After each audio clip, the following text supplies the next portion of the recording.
నహ్మదుహు నుసల్లి అలా రసూలిహిల్ కరీం అమ్మాబాద్ ఫౌదు బిల్లాహి మినశ్శైతాని రజీం బిస్మిల్లాహిర్ రహమానిర్ రహీం. అనంత కరుణామయుడు అపార కృపాశీలుడు అయిన అల్లాహ్ పేరుతో ప్రారంభిస్తున్నాను. ఐ డ్రీమ్ ప్రేక్షక మహాశయులందరికీ అస్సలాం అలైకుం వరహమతుల్లాహి వబర్కాతుహు. దైవ శాంతి శ్రేయాలు కారుణ్యం మీ అందరిపై వర్షించుగాక. పవిత్ర రంజాన్ మాసాన్ని పురస్కరించుకుని మనం రంజాన్ సందేశం పేరుతో అనేక విషయాలను వింటూ వస్తున్నాము.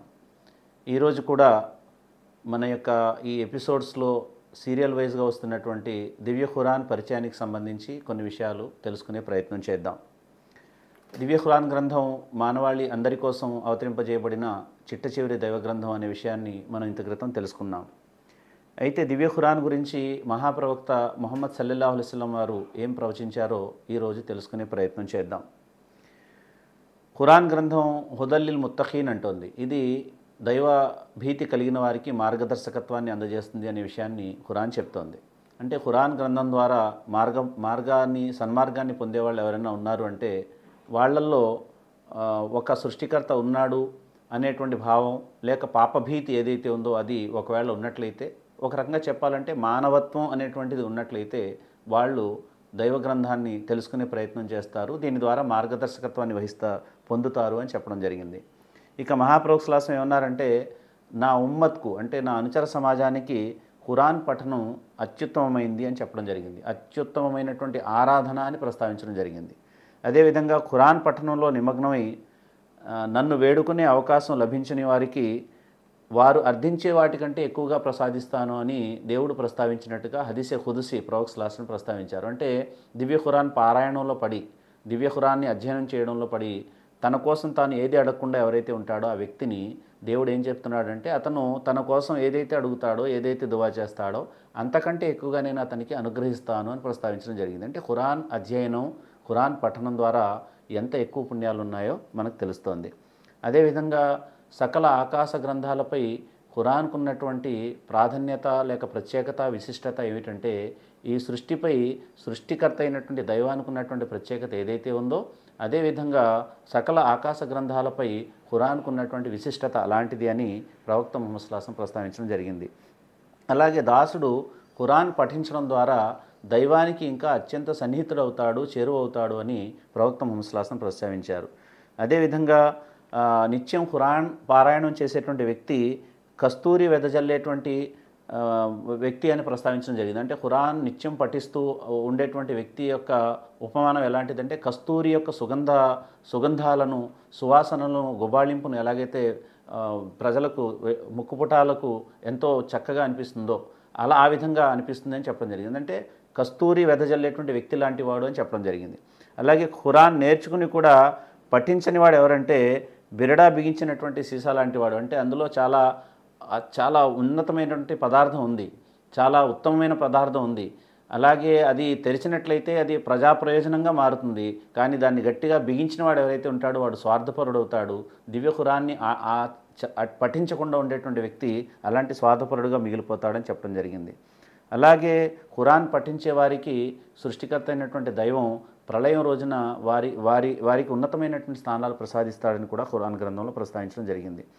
అదేవిధంగా ఇద్దరు వ్యక్తుల పట్ల మీరు దువా చేయండి అని ప్రస్తావించడం జరిగింది. అదేమిటి అంటే, ఖురాన్ అధ్యయనం చేసేటువంటి వ్యక్తి, అదేవిధంగా దైవ మార్గంలో ధనాన్ని ఖర్చు పెట్టేటువంటి వ్యక్తి అని చెప్పడం జరిగింది. మరొక హదీస్లో అంటే మరొక ప్రవచనంలో ఏముందంటే, మీరు ఇద్దరు వ్యక్తుల పట్ల అసూయ చెందడానికి అవకాశం ఉంది. ఎవరంటే, ఒకళ్ళు ఖురాన్ జ్ఞానాన్ని వాళ్ళు అధ్యయనం చేసి ఖురాన్ జ్ఞానాన్ని సముపార్జించి ఇతరులకు ఆ జ్ఞానాన్ని పంచిపెట్టేవాళ్ళు. రెండవ వ్యక్తి ధనం కలిగి ఉండి ధనాన్ని దైవ మార్గంలో ఖర్చు పెట్టేవాడని కూడా ప్రస్తావించడం జరిగింది. ఈ విధంగా దివ్య ఖురాన్కి సంబంధించి మనం చూసినట్లయితే ఎన్నో శుభాలు, ఒక పదానికి 10 పుణ్యాలు వస్తాయని, ఒక వాక్యానికి 20 పుణ్యాలు వస్తాయని, అలాగే దివ్య ఖురాన్ ఎంత ఎక్కువగా అధ్యయనం చేస్తే అన్ని పుణ్యాలను ప్రోధి చేసుకుంటారనేటువంటి విషయాన్ని మహాప్రవక్త ముహమ్మద్ సల్లల్లాహు అలైహి వసల్లం ప్రస్తావించడం జరిగింది. అయితే ఇక్కడ చూడాల్సిన మాట ఏమిటంటే, మనకు ఎన్ని వాక్యాలు చదివితే ఎన్ని పుణ్యాలు వస్తాయి, ఎన్ని పదాలు చదివితే ఎన్ని పుణ్యాలు మనం సముపార్జించుకున్నాము అనేది కాదు. ఈ గ్రంథాన్ని చదివితేనే ఎన్ని పుణ్యాలు వస్తే, ఈ గ్రంథాన్ని అధ్యయనం చేస్తేనే ఇన్ని పుణ్యాలు వస్తూ ఉంటే, మరి ఈ గ్రంథాన్ని ఆచరిస్తే మరిన్ని పుణ్యాలు వస్తాయి. ఈ గ్రంథాన్ని అధ్యయనం చేస్తే పఠిస్తేనే మనశ్శాంతి లభిస్తూ ఉంటే, ఈ గ్రంథాన్ని ఆచరిస్తే ఈ గ్రంథంలో ఉన్న ప్రతి వాక్యాన్ని కూడా అన్వయించుకుంటే మరిన్ని విజయాలు లభిస్తాయి. ఈ విధంగా ఈ కోణంలో మనం ఆలోచించాలి. ఉదాహరణకి మనకు ఏదైనా అనారోగ్యం చేకూరితే, అంటే తలనొప్పి కానీ జ్వరం కానీ ఏదైనా వచ్చినట్లయితే మనం డాక్టర్ దగ్గరికి వెళ్తాం. అతను మెడిసిన్స్ రాసిస్తాడు. ఆ మెడిసిన్ రాసిచ్చినటువంటి ఆ చీటీ ఏదైతే ఉందో అది తెచ్చి ఆ మెడిసిన్స్ రాసినటువంటి మెడిసిన్స్ పదాలు ఒకసారి మనం 10 సార్లు వల్లించామనుకోండి, మెటాసిన్ అనో లేకపోతే మనం జ్వరానికి సంబంధించిన మాత్ర పేరు ఏదో చెబుతూ మనం వల్లించామనుకోండి, వల్లిస్తే తగ్గుతుందా, జ్వరం తగ్గుతుందా అని ఆలోచిస్తే తగ్గదు. లేదా ఆ చీటీ ఏదైతే ఉందో ఆ చీటీని చుట్టేసి ఆ చీటీని ఒక తాయెత్తుగా కట్టి మనం చేతికి కట్టుకుంటే జ్వరం తగ్గుతుందా అంటే తగ్గదనే మీ సమాధానం లభిస్తుంది. పోనీ ఆ చీటీని కాల్చేసి ఆ చీటీ యొక్క బూడిదని తీసి నీళ్లలో కలుపుకొని తాగేస్తే ఒకవేళ జ్వరం తగ్గుతుందా అంటే అప్పుడు కూడా తగ్గదని మనం చెప్తాం. అంటే డాక్టర్ ఏ చీటీ అయితే మనకు రాసి ఇచ్చారో మందుల చీటీ, అందులో ఉన్నటువంటి మందుల్ని తెచ్చి వాడితే మనకు జ్వరం తగ్గే అవకాశం ఉంటుంది. అంతే తప్ప ఆ చీటీలో ఉన్నటువంటి మందుల పేరు 100 సార్లు 1000 సార్లు మనం పఠించినా అది జ్వరం తగ్గదు. అలాగే ఆ చీటీని మనం తాయెత్తుగా కట్టుకొని మనం కట్టించుకున్నా మెళ్ళలో వేలాడి తీసుకున్నా మనకు జ్వరం తగ్గదు. లేదా ఆ చీటీని కాల్చి బూడిద చేసి నీళ్లలో రంగరించి తాగేస్తే అప్పుడు కూడా మన జ్వరం తగ్గదు. ఇది ప్రతి విచక్షణ ఉన్న మనిషి కూడా చెప్పేటువంటి సమాధానం, చిన్నపిల్లవాడు కూడా చెప్పే సమాధానం. మరి అలాంటప్పుడు దివ్య ఖురాన్ గ్రంథాన్ని, అందులో ఉన్నటువంటి వాక్యాల్ని మనం కేవలం 100 సార్లు వల్లించడానికో, లేదా దాన్ని మెల్లో వేలాడి తీసుకోవడానికో, చేతికి కట్టుకోవడానికో, లేదంటే ఆ వాక్యాల్ని చదివి 2 సార్లు నీళ్లలో ఊది ఆ నీళ్లు తాగితే తగ్గడానికో మనం ఉపయోగిస్తున్నామంటే మహాసముద్రం మన కోసం ఉంది.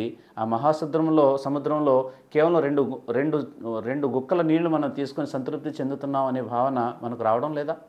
కనుక ప్రియమైనటువంటి మహాశయులారా, దివ్య ఖురాన్ అవతరించినటువంటి రంజాన్ నెలలో దివ్య ఖురాన్ యొక్క ప్రాశస్త్యాన్ని మనం తెలుసుకుని దాని పట్ల గౌరవభావం ఉండాలి.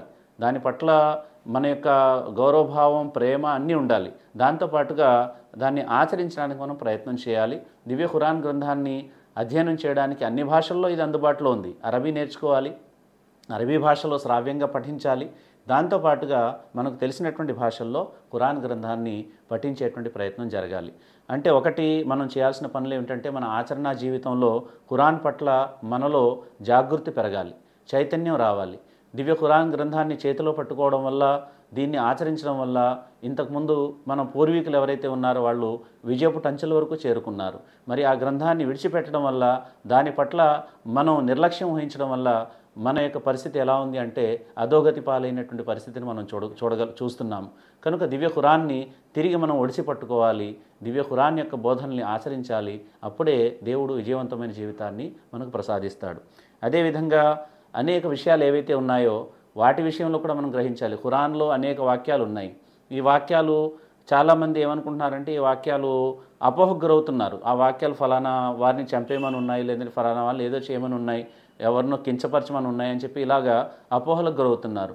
మరి ఈ అపోహలు ఎందుకు గురవుతున్నారు అంటే ఖురాన్ గ్రంథంలో ఉన్నటువంటి ఆ వాక్యాల అధ్యయనం వాళ్ళు చేయలేదు స్వయంగా, కానీ వాళ్ళకి ఎవరో చెప్తే వాళ్ళు అపోహకు గురై ఉన్నారు. కానీ ఒక ముస్లింగా, ఒక విశ్వాసిగా ఈ గ్రంథంలో ఏ వాక్యాలు అపోహకు గురి చేస్తున్నా ఆ వాక్యాలను అధ్యయనం చేయాలి.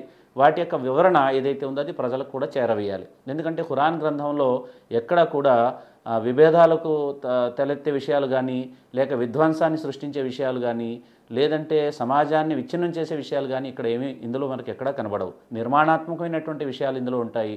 ప్రశాంతతను, శాంతి, శ్రేయాలను కురిపించే విషయాలు ఇందులో ఉంటాయి.